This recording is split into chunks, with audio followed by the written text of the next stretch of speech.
قناة السلف، قناة سلفية دعوية على منهاج النبوة.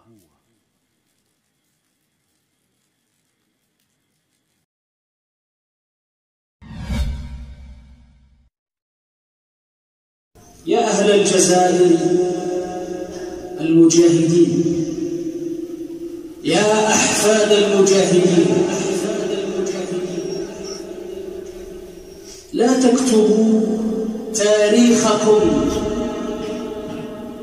في الدواوين تحت عنوان الحروب الأهلية بقتل بعضكم لبعض، وسطروا المجد في تلك الدواوين بجهاد الدفع والفتوحات الإسلامية والدفاع عن المستضعفين والدفع عن الشرف والعرض والأرض.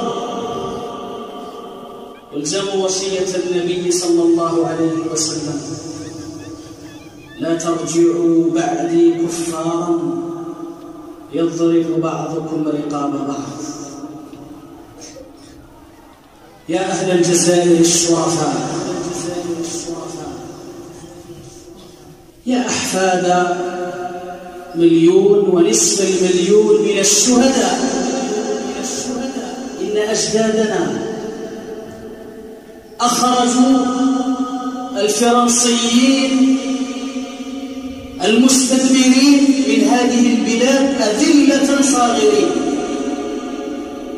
وأعطوا فرنسا الكافرة عدوا لن تنساه، أو أعطوها درسا لن تنساه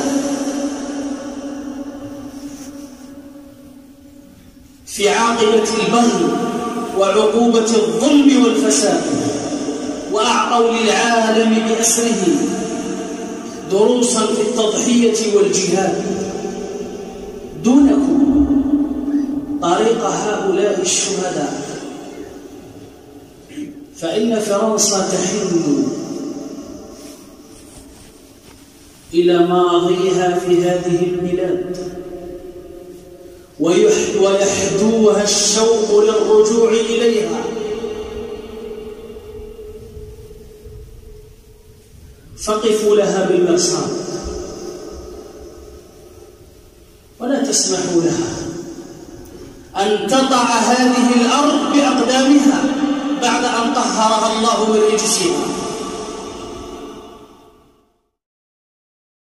السلام عليكم. لا تنسوا الإعجاب بالفيديو والاشتراك في القناة تشجيعا لنا لنستمر بنشر المزيد إن شاء الله.